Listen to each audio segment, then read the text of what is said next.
السلام علیکم ورحمۃ اللہ وبرکاتہ نحمدہ و نصلی علی رسولہ الکریم اما بعد فاعوذ باللہ من الشیطان الرجیم بسم اللہ الرحمن الرحیم رب اشرح لی صدری ویسر لی امری واحلل عقدۃ من لسانی یفقہوا قولی ربی زدنی علما۔ آیت نمبر 195 وَأَنفِقُوا فِي سَبِيلِ اللَّهِ، اور اس جہاد کے لیے بریکٹ میں آئے گا بریکٹ کلوز، اللہ کی راہ میں انفاق کرو۔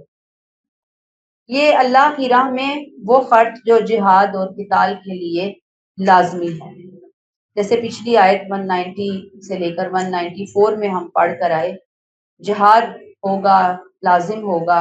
اب جہاد کو ممکن بنانے کے لیے، یعنی قتال کو ممکن بنانے کے لیے سب سے بڑا عمل مال خرچ کرنا، اس کا بیان کیا جا رہا ہے۔ فرمایا وَأَنفِقُوا فِي سَبِيلِ اللَّهِ، خرچ کرو اللہ کے راستے میں۔ فی سبیل اللہ خرچ بہت وسیع اصطلاح ہے، یہاں خاص طور پر فی سبیل اللہ کی وہ کیٹیگری بیان ہو رہی ہے جو جہاد اللہ کے دین کی حفاظت کے لیے خرچ کیا جائے۔ فرمایا وَلَا تُلْقُوا بِأَيْدِيكُمْ إِلَى التَّهْلُكَةِ، اور اس سے بچ کے، یہ پیسے بچا کے بریکٹ میں آئے گا، اپنے ہی ہاتھوں اپنے آپ کو ہلاکت میں مت ڈالو۔ اللہ کی راہ میں خرچ نہ کرنا، اس آیت سے ہمیں پتہ چل رہا ہے، یہ آیت کا ٹکڑا وَلَا تُلْقُوا بِأَيْدِيكُمْ إِلَى التَّهْلُكَةِ، اللہ کی راہ میں خرچ نہ کرنا خودکشی کے مترادف ہے، اتنا نقصان دہ ہے۔ گویا اگر تم نے مال خرچ نہ کیا تو نہ صرف یہ کہ اللہ کا حکم ٹوٹے گا، بلکہ تم خود اپنی ہلاکت کے ذمہ دار ہوگے۔ دیکھیں اگر اہل مال جو ہیں بخیل ہو جائیں تو معاشرہ شر کے ہاتھوں تباہ ہو جائے گا، شر پھیل جائے گا نا۔ محلے کے ایک گھر میں آگ لگ جائے اور سارے گھر والے مطمئن ہو کے بیٹھے رہیں، کوئی بالٹی لے کر نہ نکلے اس آگ کو بجھانے کے لیے، کوئی فائر بریگیڈ کو نہ بلائے، تو آہستہ آہستہ ممکن ہے کہ وہ آگ ساتھ والا گھر، اس کا اگلا گھر، اس کا اگلا گھر، کوئی بھی گھر جو ہے نا اس کو وہ لپیٹ میں لے سکتے ہیں۔ لہذا آگ کو بجھانے کا بندوبست کرنا خود اپنے آپ کو ہلاکت سے بچانا ہے، یہ ہلاکت سے بچانا ہے یہاں پر، یعنی ایک دن وہ آگ آپ کے گھر پہنچ جائے، ایک دن وہ آپ کے مال اولاد آپ کے لیے خطرہ بن سکتی ہے۔ اس خطرے کو روک دے جہاں وہ ہے، اس کے لیے کہا گیا کہ مال خرچ کرو۔ یہاں لفظ آیا تلقو، اس شخص کا تصور کریں تلقو سے کہ جو دونوں ہاتھ پھیلائے دریا میں کود رہا ہے، خود کو آگ میں پھینک رہا ہے، ایسے ہے کہ خود کو خود ڈالنا، یعنی ایک شخص نا آپ نے دیکھا ہے کہ وہ کھڑا ہو گیا ہے 10ویں منزل پہ چڑھ کے، 8ویں منزل پہ چڑھ کے، وہاں سے اس نے بالکل وہ دیوار کے کارنر پہ آ گیا چھت کی کہ وہ آپ چھلانگ لگائے گا ہی لگائے گا، پانی میں کودے گا ہی کودے گا۔ سوچیں کس قدر ایک مشکل صورتحال نظر آ رہی ہے۔ تو جو دین کی خدمت کے معاملے میں اپنی جان بچاتے ہیں، اسے سنبھال کے رکھتے ہیں، اسے مشقت میں نہیں ڈالتے، اس سے قربانی نہیں لیتے، اس سے محنت نہیں کرتے، یا اپنا مال خرچ کرنے سے جی چراتے ہیں، تو اصل میں وہ خود کو خود مارتے ہیں۔ اب خود کو خود مارنے کی مثال میں نے آپ کو محلے میں کسی گھر کے اندر آگ لگنے سے بتایا کہ وہ آگ جلد یا بدیر وہ پہنچ سکتی ہے آپ گھر تک، وہ آپ کے لیے بہت بڑا خطرہ بن سکتی ہے۔ تو مال خرچ کر کے ہم جب شر کو روکتے ہیں اور خیر کو پھیلانے کا سبب بن رہے ہوتے ہیں تو گویا ہم خود کو ہلاکت سے بچا رہے ہوتے ہیں، خود کو خود مرنے سے بچا رہے ہوتے ہیں، خود کو خودکشی سے بچا رہے ہوتے ہیں۔ اصل میں جو مال نہیں خرچ کرتے خود کو مارتے ہیں۔ زندگی اور مال کے حریص جس چیز کو کامیابی سمجھتے ہیں، یعنی وہ سمجھتے ہیں کہ مال بچا لیا، مال جمع کر لیا، بینک بیلنس بڑھا لیا، شاید ہم نے کوئی بہت بڑا مارکا مار لیا، زیادہ میرے پاس پیسے بچ گئے، تو اصل میں یہ جو چیز ہے نا، اس موقع پر جہاں اللہ کے دین، اللہ کے جہاد کے لیے ضرورت تھی اور ہم نے نہ لگایا پیسہ، یہ اصل میں اللہ کی نگاہ میں بہت بڑی اپنی ہلاکت ہے اس انسان کی، اس شخص کی۔ وہ دنیا میں اپنے آپ کو بڑا تیر مار خان سمجھ رہا ہے، اللہ کی نظر میں وہ شخص خودکشی کر رہا ہے۔ یہ اپنی دنیا سنبھالنے کے چکر میں اپنی آخرت برباد کر رہے ہیں۔ اللہ تعالیٰ نے فرمایا وَأَحْسِنُوا، انفاق خوبی کے ساتھ ادا کرو۔ خرچ کرنا ہے اللہ کی راہ میں، کیسے کرنا ہے؟ بہترین طریقے سے کرنا ہے۔ احسنوا، کوئی کام خوبی سے کیسے کیا جاتا ہے؟ مال کی جہاں پہ کیونکہ بات آ رہی ہے، دیکھیں احسنوا میں تو بہت سی چیزیں آتی ہیں، جیسے انفقوا ایک بہت وسیع ٹرم ہے، اللہ کی راہ میں مال خرچ کرنا بہت وسیع ٹرم ہے، یہاں پہ اسپیسیفکلی جہاد قتال کے لیے۔ احسنوا بہت وسیع ٹرم ہے، بہترین طریقے سے کیا کرنا ہے؟ کوئی بھی کام، نیکی کا کام کرنا ہے۔ لیکن یہاں پہ کیا ہے اس آیت کے اندر؟ ہم دیکھتے ہیں کہ یہ اللہ کی راہ میں خوش دلی سے مال خرچ کرنا ہے، کھلے دل سے، فیاضی سے، وہ مال جو ہمیں محبوب ہے اس میں سے خرچ کرنا۔ اور انفاق میں جب تک یہ محبت کا رویہ نہ شامل ہو اللہ کے لیے، جوش اور جذبہ شامل نہ ہو، اس وقت تک مال کا خرچ احسان کا درجہ اختیار نہیں کرتا۔ اللہ ہمارے مال کا محتاج ہے نعوذ باللہ؟ نہیں نا، وہ سب سے بے نیاز، بے پرواہ، ہم اس کے محتاج ہیں، ہم اس کے در کے فقیر ہیں۔ لہٰذا جب اس نے ہم سے کہا خرچ کرو، تو خرچ کرنے میں اس کی ذات کا کوئی 1% کہیں دور دور تک فائدہ نہیں۔ خرچ کرنے میں کس کی بھلائی ہے؟ ہماری اپنی بھلائی ہے۔ خرچ کرنے سے ہم اپنے خلوص کا امتحان پاس کرتے ہیں، کتنے پرسنٹ خلوص کے مالک ہیں ہم، جتنے پرسنٹ مال نکال رہے ہیں ہم۔ اللہ نے اس کے بدلے، مال خرچ کرنے کے بدلے، ابدی اور لازوال خزانوں کی شکل میں مال کی واپسی کا وعدہ بھی کیا ہوا ہے۔ دیکھیں ذرا کس قدر خوبصورت بات ہمیں سکھائی گئی۔ دینا ہے وہ احسنوا کے ساتھ دینا ہے، بہترین دینا ہے، اچھا دینا ہے، دل سے دینا ہے، خوشی سے دینا ہے، اللہ کے لیے دینا ہے، بہترین محبوب چیز میں سے دینا ہے، ردی اور بیکار اللہ کی راہ میں نہیں دینا۔ اللہ نے فرمایا ان اللہ یحب المحسنین، بے شک اللہ خوبی کے ساتھ کام کرنے والوں کو پسند کرتا ہے۔ اس آیت کے حصے سے اللہ شوق دلا رہے ہیں کن کو؟ اللہ کی راہ میں مال خرچ کرنے والوں کو، کہ آؤ اللہ کی راہ میں احسنوا کے ساتھ مال خرچ کرو، تو یہ رویہ تمہیں محسنین کے درجے پر پہنچائے گا، اور محسنین خوبی کے ساتھ کام کرنے والے میرے محبوب ہوتے ہیں۔ سبحان اللہ، سوچیں ذرا، اللہ نے اپنا محبوب قرار دیا ان لوگوں کو کہ جو مال کو اس انداز میں نکالتے ہیں۔ اللہ ہمیں محسن بننے والا بنا دے، اس راستے پر چلنے والا بنا دے۔ اصل میں ہوتا کیا ہے کہ یہ جو قتال ایک نمبر، اور پھر جہاد، جہاد تو قتال سے بھی بڑی چیز ہے نا، یہ انسانیت کو اللہ عام پہنچایا جا رہا ہوتا ہے۔ یعنی یہ جو خرچ ہے، یہ خرچ کیوں اتنا مقام لیے ہوئے ہے؟ انسانیت کو خیر پہنچائی جا رہی ہے، انسانیت کو خیر کے خزانوں کا پتہ بتایا جا رہا ہے، نقشہ بتایا جا رہا ہے۔ وہ انسانیت جو اس نقشے سے بالکل لاپرواہ ہے، غافل ہے، انہیں عقل سمجھ نہیں ہے، تو جو یہ کام کر رہے ہیں، اپنی جان لگا رہے ہیں یا اپنا مال لگا رہے ہیں، وہ انسانیت کو فائدہ پہنچانے کی بہت بڑی عظیم کوششوں میں لگے، صرف ایک فرد کا فائدہ نہیں ہے یہاں پر۔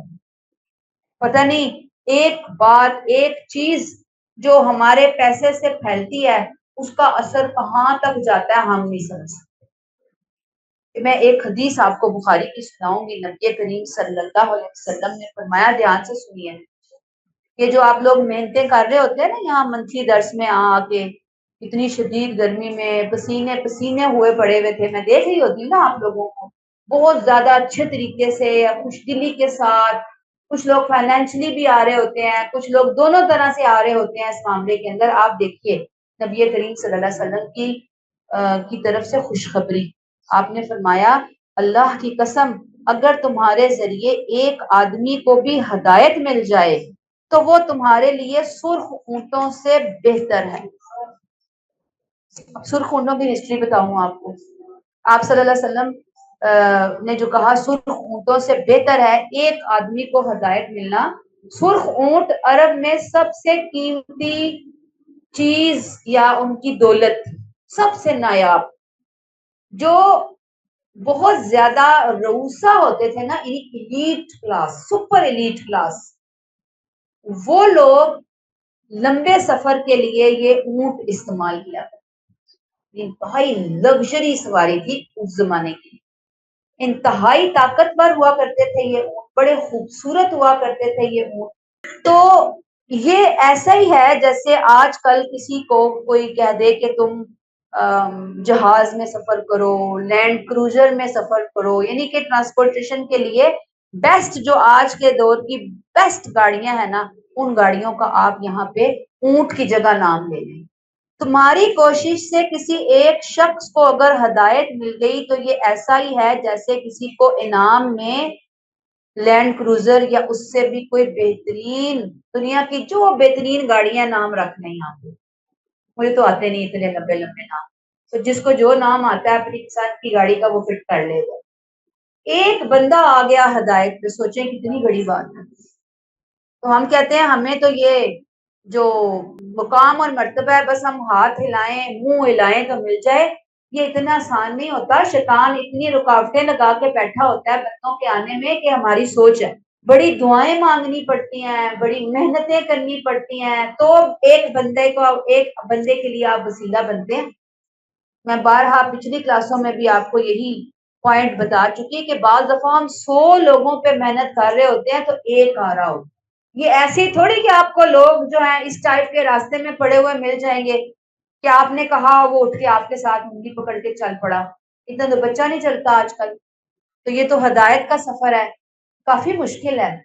اس کو بڑے کھلے دل سے، بڑی خوش دلی سے، جو ہمیں توفیق، خدمت، موقع مل رہا ہے اپنی جان مال لگا کے کہ ہم کسی کو فیسیلیٹیٹ کر رہے ہیں، کسی کے آنے کے راستے کھول رہے ہیں، کسی کے دلوں پہ دستک دینے لگے ہوئے ہیں، ہم اس کو ایمان کا ایک نیا تعارف کروانے لگے ہوئے ہیں. نئے سے مراد یہ کہ جو ایمان رواجی ہمارے یہاں مشہور و معروف ہے، ہم اس سے ہٹ کر ایک قرآن فہمی کی طرف جا رہے ہوتے ہیں نا. تو سوچیں کتنی زبردست اجر کی بات ہے یہ ہمارے لیے. اور اس معاملے میں اپنی جان مال نہ لگانا، ولا تلقوا بأیدیکم الی التہلکہ والی کیٹیگری آتی ہے. کیٹیگریز تو دو ہیں، یا ہم جان مال لگائیں گے یا ہم نہیں لگائیں گے. فائدہ ہمارا. ایک اور حدیث ہے بخاری، آپ صلی اللہ علیہ وسلم نے فرمایا، جس نے کسی مجاہد کا سامان مہیا کیا، جو جہاد کرنے والے لوگ ہیں وہ خود مجاہد ہیں، یعنی وہ گیا نہیں، صرف اس نے پیسہ لگا کے، اور وہ بھی کیسے لگایا وہ دیکھیں، احسن، خوبصورتی کے ساتھ. اللہ کے ہاں تو مقام مرتبہ ہی اس پیسے کا ہے جو احسنو کے کیٹیگری سے نکل کر نہیں جائے گا، لگے گا. وہ خود مجاہد ہے، اتنا اجر ہے. ایک اور حدیث ہے، آپ صلی اللہ علیہ وسلم نے فرمایا کہ ایک شخص مہار والی اونٹنی لے کر آیا اللہ کی راہ میں دینے کے لیے. تو اس نے عرض کیا یہ اللہ کی راہ میں وقف.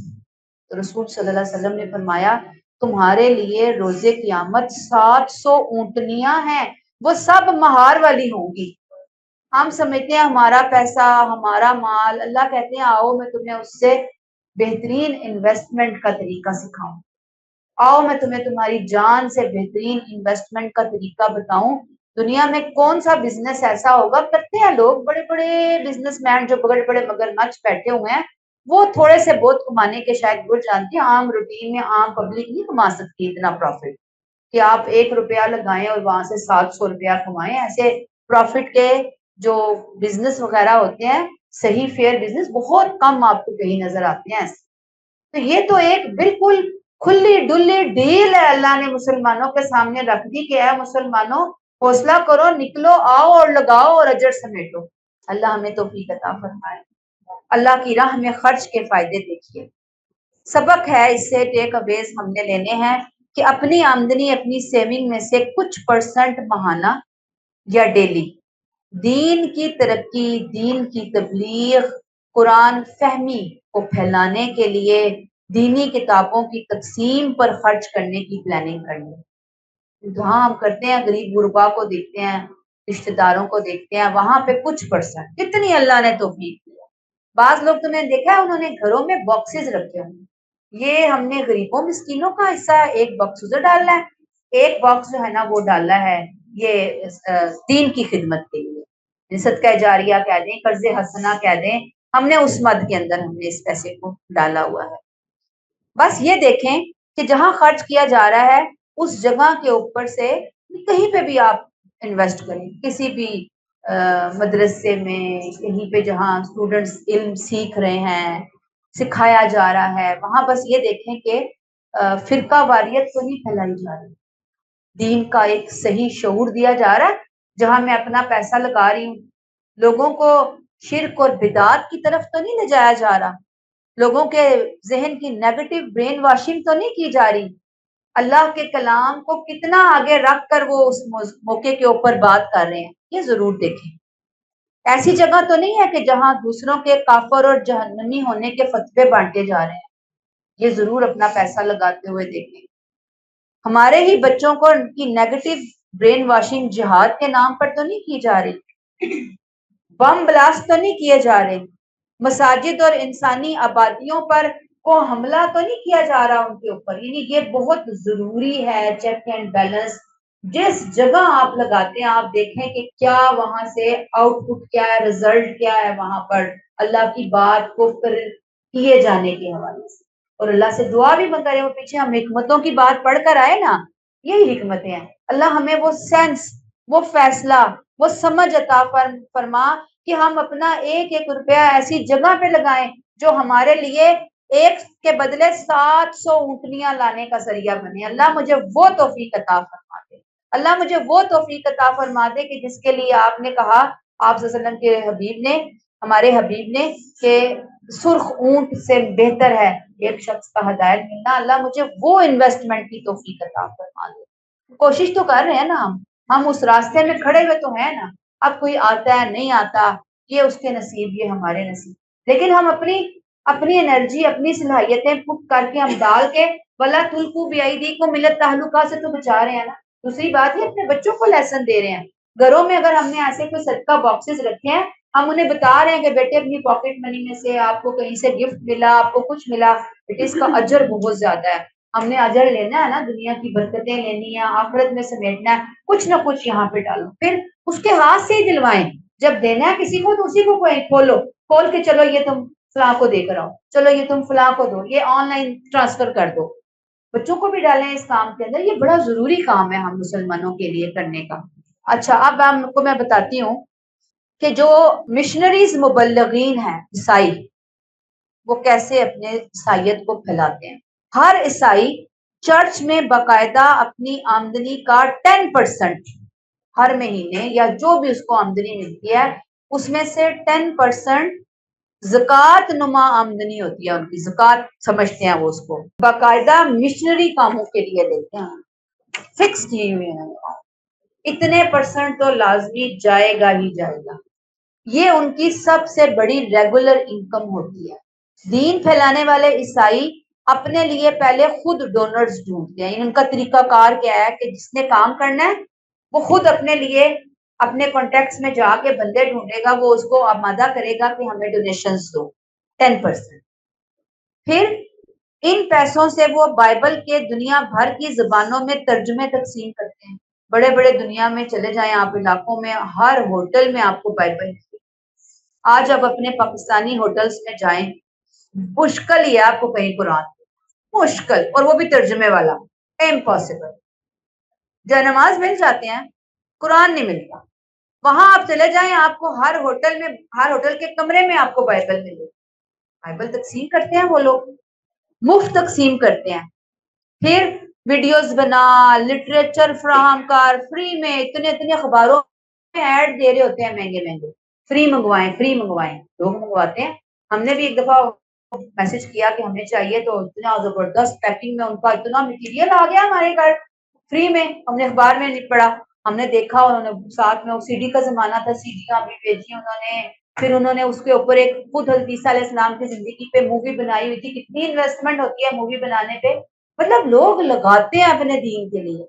پھر عیسائی جو پھیلانے والے ہیں دین، مشنریز کی ٹریننگ ہوتی ہے باقاعدہ. یہ نہیں کہ انے واہ اٹھے ہیں لوگ اور تبلیغ کرنا شروع کر دی. باقاعدہ ٹریننگ اسکول ہوتے ہیں، ٹریننگز ہوتی ہیں، ان کے لیے باقاعدہ تنخواہیں ہوتی ہیں، کیونکہ وہ اپنی جاب چھوڑ کر اس کام کے لیے آئے ہوتے ہیں.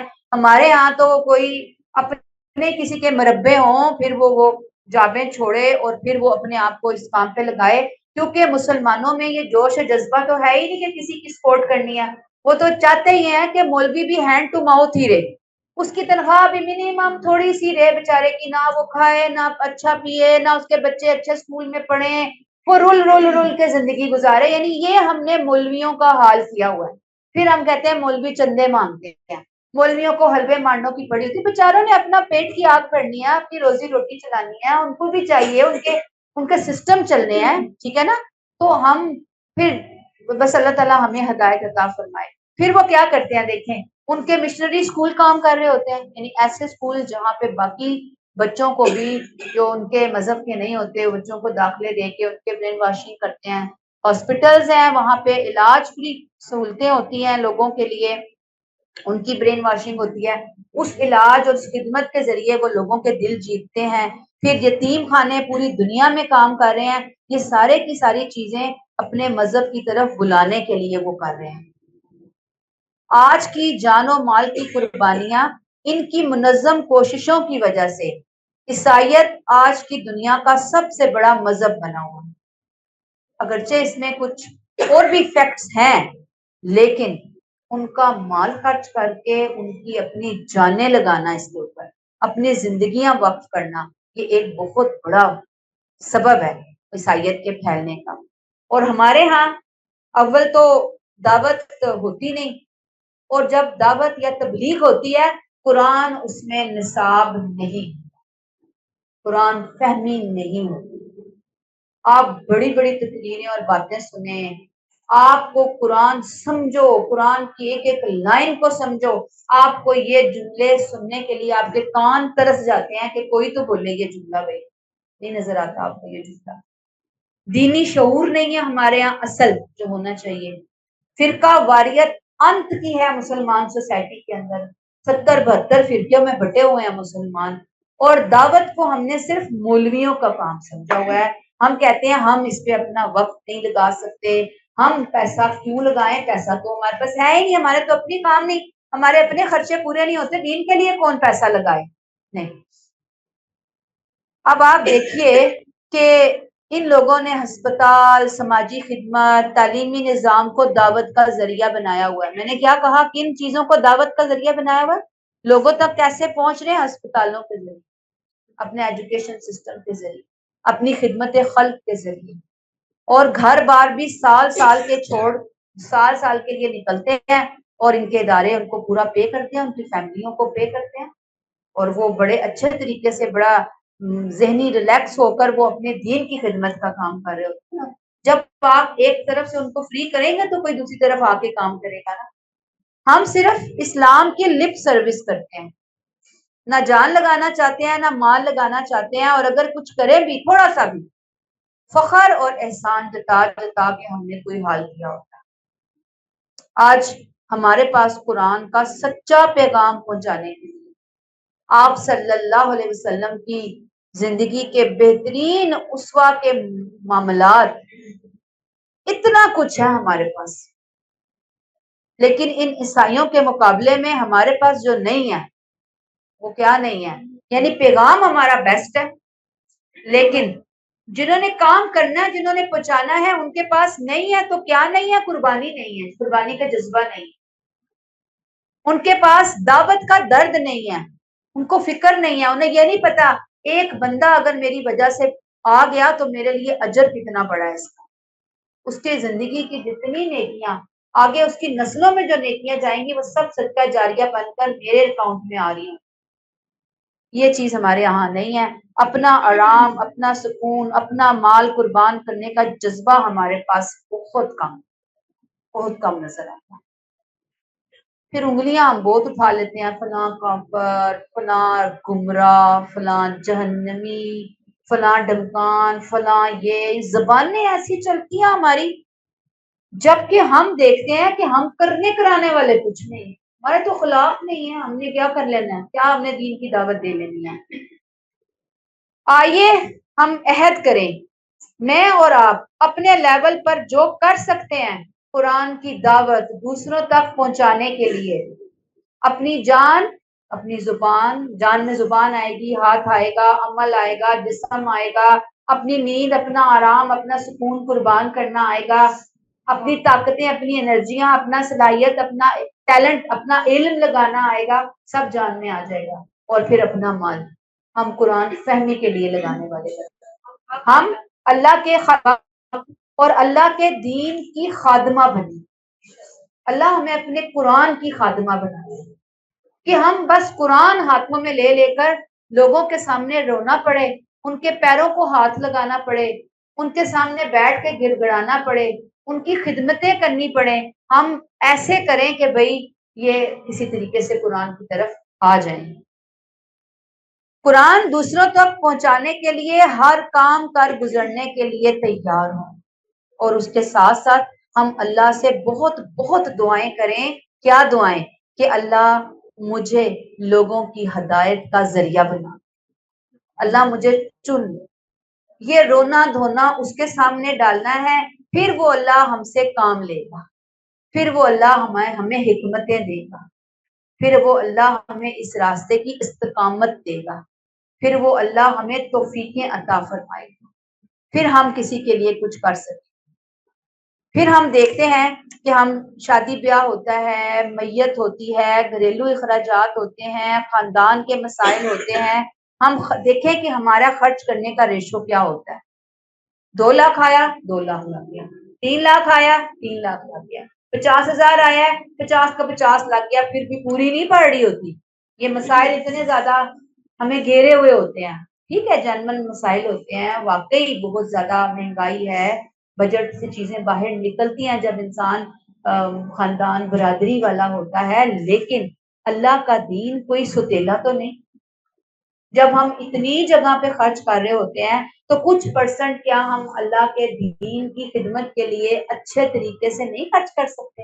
اور جب دے ہم وہ ہدیہ، وہ پیسہ دعاؤں کے ساتھ دیں، اللہ اس پیسے میں، اس روپے میں برکت ڈال دینا، اللہ اس کو کسی نہ کسی کی ہدایت کا، اس پیسے کو، اس کنٹریبیوشن کو ذریعہ بنا دینا اللہ اپنے دین کو، کہ پیسے سے زیادہ قیمتی چیزیں دعا ہے، اس کے بعد پھر پیسہ اور پھر جان آتی ہے انسان۔ تو بس یہ دعائیں کر کر کے ہم اس راستے کے اندر لگ جائیں، اللہ ہمیں توفیق عطا فرمائے۔ آ جائیے آگے، آیت نمبر 196۔ وَأَتِمُّوا الْحَجَّ وَالْعُمْرَةَ لِلَّهِ۔ اب یہاں پچھلی آیات دیکھیں، حج اور عمرے کے لیے جب روکیں تو ان سے قتال کی اجازت دی گئی تھی، یاد ہے نا آپ کو پچھلی ہم نے آیات جو پڑھی تھی۔ پھر اللہ کے راستے میں ظاہر بتا قتال ایسے ہی تو نہیں ہوگا، جہاد نہیں ہوگا، اس پہ خرچ چاہیے، تو جو خرچ کریں گے اللہ نے ان کی حوصلہ افزائی فرما دی۔ یعنی کنیکشن دیکھیں ایک آیت کا اگلی آیت سے، اگلی آیت کا اگلی آیت سے کنیکشن۔ اب اس آیت 197 میں بتایا جا رہا ہے کہ اگر حج کے راستے تمہارے لیے کھول دیے جائیں تو کیا کرو؟ وَأَتِمُّوا الْحَجَّ وَالْعُمْرَةَ لِلَّهِ۔ اتمو صرف ادا کرنا نہیں، بلکہ مکمل خوبصورتی کے ساتھ ادا کرنا، اخلاص کے ساتھ ادا کرنا، بدعات سے پاک جو کہ مشرکین نے خود سے شامل کر لی۔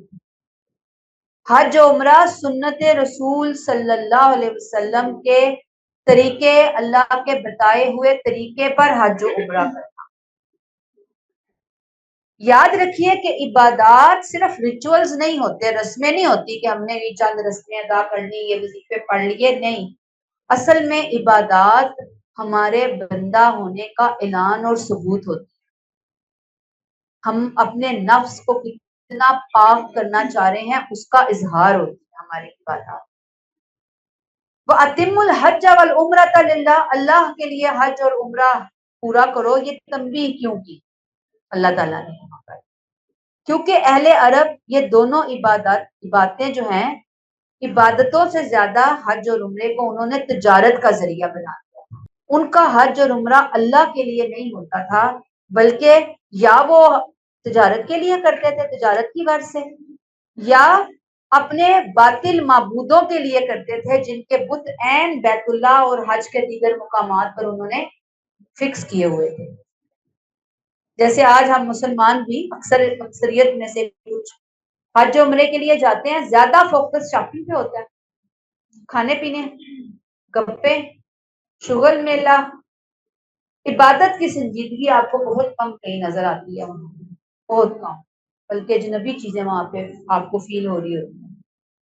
یاد رکھیے کہ شاپنگ، کھانا پینا، تھوڑا بہت ریلیکس ٹائم نکالنا ضرورتاً اس کی اجازت ہے. کوئی دین نہیں کہتا کہ یہ بالکل نہیں آپ نے کرنا، مناسب طریقے سے کریں گے، لیکن اصل فوکس عبادت حج اور عمرے کو خوبصورتی کے ساتھ ادا کرنا. شاپنگیں ہم ساری زندگی یہاں کرتے رہتے ہیں، کھلانے پلانے، پارٹیاں، پکنکیں، دوستیاں، رشتہ داریاں، پال پال پال پال کے وہاں زندگی میں شاید لائف ٹائم میں ایک دفعہ، دو دفعہ، تین دفعہ جانے کا عموماً لوگوں کو موقع ملتا ہے. زیادہ تر تو نہیں جا سکتے، بہت کم کیٹیگری ہے وہ ہماری جو جاتی ہے.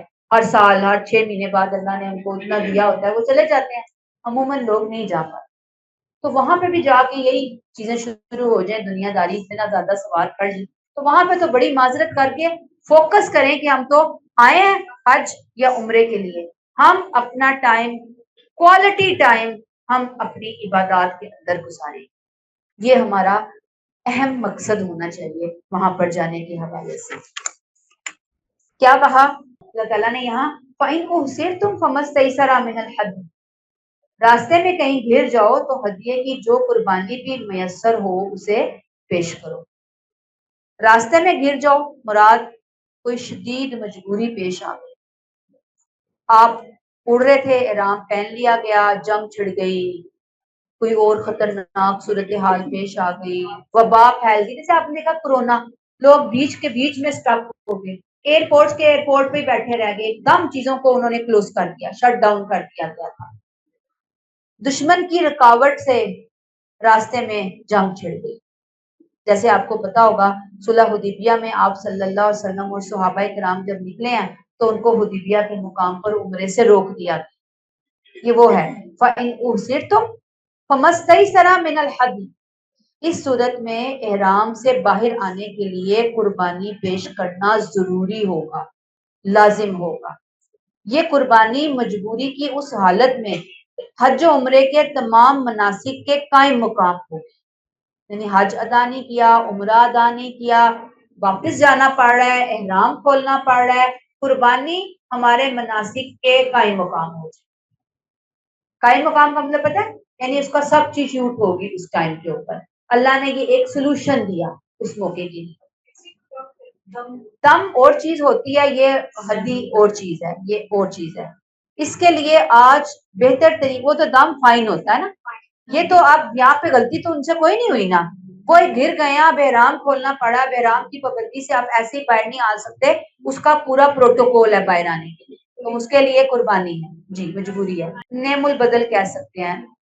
اس کے لیے آج بہتر طریقہ تو یہی ہے کہ بورڈنگ کے بعد احرام پہنا جائے، اور نیت، احرام پہن لیا، نیت جہاز میں بیٹھنے کے بعد کی جائے. اگر 4 گھنٹے کی فلائٹ ہے تو کوشش کریں انسان گھنٹے ڈیڑھ کے بعد نیت کر لے. لیکن آپ کو پتا ہے کہ میں بھلکڑ ہوں، بھول جاؤں گی، تو پھر بیٹھتے ہی کر لیں، احرام پہنتے ہی کر لیں، ٹھیک ہے نا.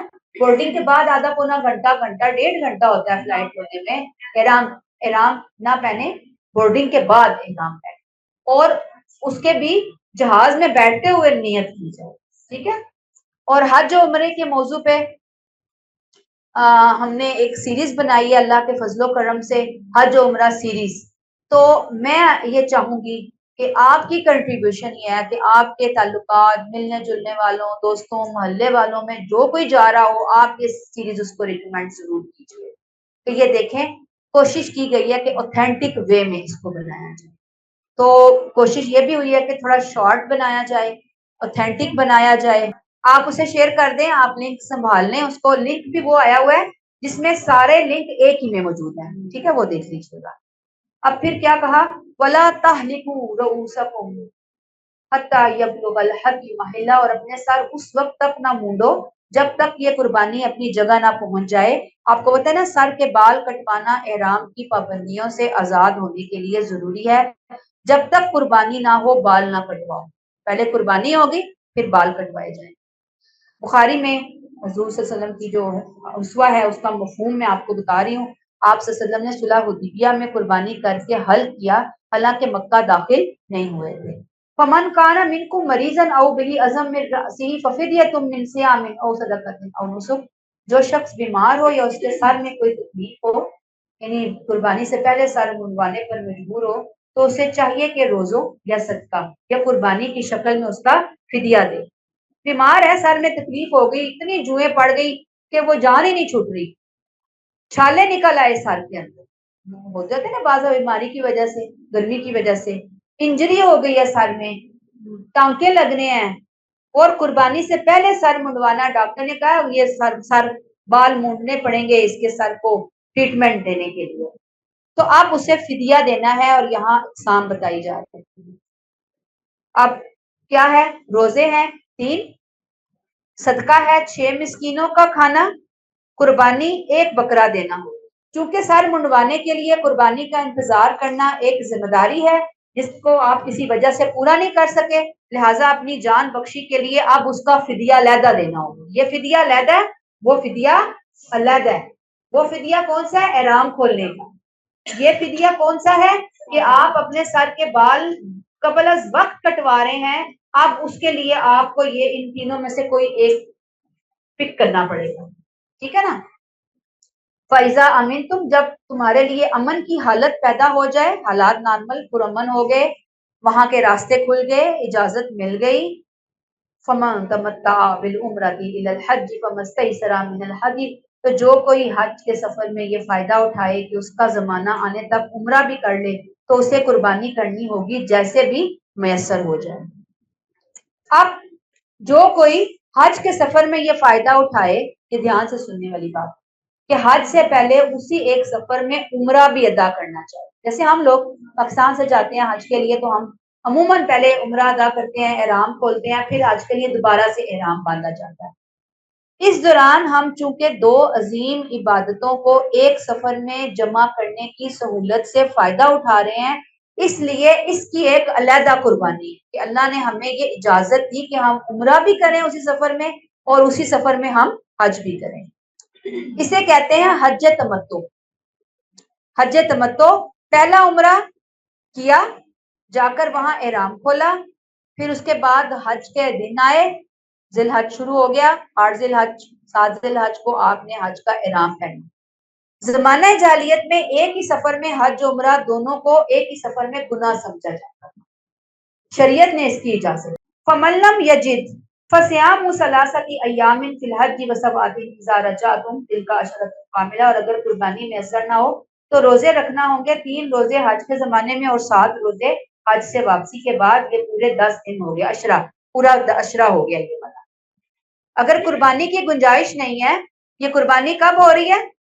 جب آپ نے ایک ہی سفر میں 2 عبادتیں اکٹھی کی، ایک ہی احرام میں نہیں، ایک سفر میں 2 عبادتیں جب آپ نے اکٹھی کی تو ادھر جا کر ایک قربانی دینی ہوگی. قربانی کی گنجائش نہیں ہے تو پھر 10 روزے رکھنے ہوں گے، 3 ذی الحج میں وہیں پہ 7 اپنے ملک واپس آ. ذالک لمن لم یکن اہلہ حاضر المسجد الحرام، یہ رعایت صرف ان لوگوں کے لیے ہے جن کے گھر بار مسجد حرام کے قریب نہ ہو. یہ سہولت دور سے آنے والے حاجیوں کے لیے. جو حدود حرم میں رہنے والے ہیں وہ تو آرام سے سہولت سے کہ جب چاہا عمرہ کیا، جب چاہا انہوں نے حج کر لیا، ان کے لیے یہ مسئلہ نہیں، یہ دور والوں کے لیے، ہم لوگوں کے لیے۔ واتقوا اللہ، اللہ سے ڈرتے رہو، وَاعْلَمُوا، اور جان لو، ان اللہ شدید العقاب، اللہ سخت سزا دینے والا ہے۔ تفصیلی احکام دینے کے بعد توجہ دلائی کہ ان احکام سے اصل مقصد تقوی کا حصول ہے۔ تقوی سے زندگی پیدا ہوتی ہے۔ اگر انسان اس چیز کو نگاہ میں نہ رکھے تو بندہ نہ اللہ کا حق ادا کر سکتا ہے، نہ اس سے کچھ حاصل کر سکتا ہے۔ اب جو مشرکین اللہ کے دین کی شکل بگاڑ رہے ہیں وہ سمجھ لیں کہ اللہ سخت سزا دینے والا ہے۔ اب ہمیں سبق کیا ملتا ہے کہ اپنی عبادات میں تقوی کو ہم ضرور شامل کریں۔ اللہ ہمیں توفیق عطا فرمائے۔ چلتے ہیں آیت نمبر 197، آخری آیت۔ الحج اشہر معلومات، حج کے مہینے سب کو معلوم ہیں۔ حج کے حوالے سے شریعت کے احکام بتائے جا رہے ہیں، تجدید شریعت ہو رہی ہے۔ اسی آیت میں سفر حج کے روحانی اخلاقی آداب بتائے جائیں گے۔ الحج اشہر معلومات، قرآن نے حج کے لیے وقت کی وضاحت کر کے اس کی مدت اور اس کی پابندیاں یہ بتا دیا کہ یہ معلوم ہے۔ بتایا جا رہا ہے کہ یہ مہینے لامحدود مدت کے لیے نہیں ہے کہ لوگ اس کی پابندیوں سے پریشان ہوں، بس چند مہینے ہی تو ہیں، یعنی حج کا ٹائم بہت تھوڑا ہے۔ رجب میں قافلے شروع ہوتے ہیں، ذیقعد، ذی الحج، محرم، جانا آنا ملا لیں آپ سارے کا سارا۔ الحج سے پتہ چلا کہ یہ ذو الحج کا مہینہ مراد ہے، الحج اشہر معلومات، لیکن عمرہ اس میں ہم دور والے ویسے ہی شامل کریں۔ اس دوران آپ کو معلوم ہے کہ لوٹ مار، قتال سب پہ بین، عام بھی بین ہے لیکن اس حالت میں تو اسپیشلی بین کر دیا گیا۔ حج کو پرامن، زبردست، متحرک، فعال قسم کی تربیت گاہ بنا دیا گیا، تربیتی سیشن، ٹریننگ سیشن بنا دیا گیا مسلمانوں کی۔ فرمایا فما فرض فیہن الحج فلا رفث ولا فسوق ولا جدال فی الحج، جو بھی شخص ان مقرر مہینوں میں احرام باندھ کر حج کا عزم کر لے تو پھر حج کے اس زمانے میں نہ کوئی شہوت کی بات، نہ خدا کی نافرمانی، نہ لڑائی جھگڑے کی کوئی بات اس سے سرزد ہونی چاہیے۔ فرض سے یہاں مراد کوئی شخص جب احرام باندھ کر نیت کر لیتا ہے، احرام بھی باندھ لیا، نیت بھی ہو گئی، اب اس کے اوپر حج کی خاص پابندیاں، آداب لاگو ہو گئے، پھر وہ اللہ کا مہمان بن گیا۔ پھر 3 کام اس کے لیے ممنوع قرار دے دیے گئے جو حج کی روح کو برباد کرنے والے ہیں۔ کون کون سے؟ فلا رفث، نمبر 2 ولا فسوق، نمبر 3 ولا جدال فی الحج۔ رفث بے حیائی، صرف جنسی عمل نہیں، جنسی گفتگو، اشارے، جذبات، خواہشات، رومانوی شوخیاں، کسی سے شادی بیاہ کی، منگنی کی بات چیت کرنا، دل میں فحش خیالات سوچنا، ایون میاں بیوی کے لیے بھی کہا کہ احرام پہن کر ایک دوسرے سے بالکل اجنبی ہوں، ٹچ بھی نہیں کریں گے اس طرح سے کہ ایک میاں بیوی کی حیثیت سے، ویسے تو کوئی چیز لینی پکڑانی ٹچ ہو جاتا ہے بندہ، لیکن ایک خاص انداز میں ٹچ کرنے کا، دیکھنے کا بھی حکم نہیں ہے۔ اتنی پاکیزگی اپنی بیوی کے معاملے تو باقی سوچیں، باقی مردوں کے معاملے کس قدر حیا کی بات یہاں پر بتا دی۔ دل اللہ سے غافل نہ ہونے پائے حج کی حالت میں، اس احرام کی حالت میں۔ دوسرا ولا فسوق، فسوق نافرمانی، بد اخلاقی کو کہتے ہیں۔ فسق کسی چیز کا پھٹ کر باہر نکلنا، جیسے کھجور کی گٹھلی ہوتی ہے، وہ تمام کام جو انسان کو اللہ کی اطاعت کے دائرے سے نکال دیتے ہیں، مثلا جھوٹ، چغلی، غیبت، حرام دیکھنا، کرنا، بولنا، گالی گلوچ، فحش، ہر وہ غلط کام جو اللہ کی نافرمانی پر مبنی ہو، وہ کام فسوق میں آ جاتے ہیں۔ اب آپ صلی اللہ علیہ وسلم نے فرمایا جس شخص نے اللہ کے لیے اس شان کے ساتھ حج کیا کہ نہ رفثا ہوا اور نہ کوئی گناہ کا کام، تو وہ اس دن کی طرح واپس ہوگا جیسے اس کی ماں نے اس کو جنا تھا۔ سبحان اللہ، یہ ہوتا ہے حج مقبول۔ ولا جدال، جدال غصہ، بحث، ضد، تکرار، جھگڑا، کیونکہ حج تو تحمل، برداشت، نرمی، معافی، اخلاق کا تقاضا کرتا ہے ہم سے، لیکن آج ہم وہاں جائیں تو یہ نظارے آپ کو آرام سے دیکھنے کے لیے ملتے ہیں۔ پانی پینا، واش روم کی بھیڑ، کھانا خریدنا، ہاتھا پائی خاص طور پہ جاری ہو ساری ہوتی ہے۔ اور پھر خواتین کی میں نماز کی جگہ لینے کے لیے مال اٹھائے۔ ایک تو بڑے بڑے جانماز رکھ کے بیٹھ جاتی ہیں، پھر اس جانماز پہ کوئی قدم نہ رکھے اور وہ کرے تو وہاں پہ لڑائی۔ استغفر، میں اپنی آنکھوں سے دیکھی ہیں چیزیں، ان کے پڑھا نہیں ہے، یہ دیکھا ہے اپنی آنکھوں سے یہ ساری چیزیں۔ حج کرنا ہے تو جدال فری حج کرنا۔ عموماً لوگ پہلی بات کا خیال کرتے ہیں، فلا رافسا کرتے ہیں عموماً خیال، دوسری کا کم خیال کرتے ہیں، فسوق جھوٹ بھی چلتا ہے، گفتیں بھی چل رہی ہوتی ہیں، نافرمانیاں چل رہی ہوتی ہیں، اور جدال کہتے ہیں لوگ تیسری میں تو پڑھ کے ہی رکھتے ہیں، جھگڑے کا کوئی نہ کوئی موقع مل جاتا ہے، جھگڑے ہو جاتے ہیں، بس میں جا رہے ہیں، سوار ہو رہے ہیں، دھکم پیل ہو رہی ہے، پہلے میں بیٹھوں گا، میں پیچھے نہ رہ جاؤں۔ خاص طور پہ جو حج کے 5 دن ہوتے ہیں وہاں پہ بھی ڈرامے تماشے لگائے ہوتے ہیں مسلمانوں نے۔ فرمایا وَمَا تَفْعَلُوا مِنْ خَيْرٍ يَعْلَمْهُ اللَّهُ، جو نیکی بھی تم کرو گے اللہ اسے جانتا ہے۔ اللہ چاہتا حج کے ایام میں خیر اور نیکیوں کے کام کیے جائیں۔ کیا ہیں خیر کے کام، نیکیوں کے کام؟ خاص طور پر حج میں، نارمل روٹین میں بھی کرنے ہیں لیکن حج میں لازمی طور پر کرنے ہیں۔ مثلا صدقہ خیرات کرنا، کسی کی تکلیف دور کرنا، لوگوں کا خیال رکھنا۔ آپ کے ساتھ بہت سے لوگ ٹریول کر رہے ہوتے ہیں، آپ کسی کی بھی خدمت کا موقع اگر آپ کے ہاتھ میں آیا، آپ استطاعت رکھتے ہیں، کیجئے۔ کھانا کھلانا، پانی پلانا، بیماروں بوڑھوں کی مدد کرنا، کسی کو راستہ دکھانا، معذوروں کی مدد کرنا، صفائی کر دینا۔ صفائی مطلب اپنی گندگی وہاں نہ بکھیریں، اور لوگ بکھیر بھی گیا تو اٹھا لیں۔ اللہ کہتے ہیں وَمَا تَفْعَلُوا مِنْ خَيْرٍ، جو بھی تم نیکی کرو گے وہاں، یعلمہ اللہ، وہ اس کو جانتا ہے، وہ جانتا ہے۔ اس کا مطلب حج صرف مناسک کی ادائیگی نہیں بلکہ جذبہ خدمت کے اظہار کا زبردست مقام ہے۔ مخلوق خدا کی خدمت، خیر تبھی ہوگی نا، خیر کہاں کرے گا انسان؟ خیر تو یہ نہیں میں نے نماز پڑھ لی، میں نے روزہ رکھ لیا، میں نے نفل پڑھ لیے، میں نے طواف کر لیا، وہ اپنی جگہ خیر، لیکن اصل خیر کیا ہے؟ مختلف جو حقوق العباد ٹائپ نیکیاں وہ بھی بیچ میں شامل کرنی ہے۔ جب نیکیاں کرو تو وہاں کا اجر بھی بہت زیادہ ہے، کیونکہ وہ مقام ہی بڑی برکتوں اور قبولیتوں والا ہے۔ وَتَزَوَّدُوا فَإِنَّ خَيْرَ الزَّادِ التَّقْوَىٰ، زاد راہ لے کر نکلو، اس لیے کہ بہترین زاد راہ یہی تقویٰ کا زاد راہ ہے۔ ظاہری زاد راہ جیسے کھانا پینا، لباس، دوائیاں، یہ بہت ضروری ہے کہ ہم دوسروں پر بوجھ نہ بنیں۔ اور اس کے علاوہ اہل یمن کے بارے میں آتا ہے کہ جب وہ حج کے لیے نکلتے تو خالی ہاتھ نکلتے، کہتے ہیں ہم اللہ پر توکل کر رہے ہیں، ہم اللہ کے مہمان ہیں، وہی ہمیں کھلائے گا، وہاں جا کر بھیک مانگنا شروع کر دیتے۔ اسلام میں رہبانیت نہیں ہے، اسلام میں بہت زبردست توازن سکھایا گیا ہے، خدمت سکھائی گئی ہے۔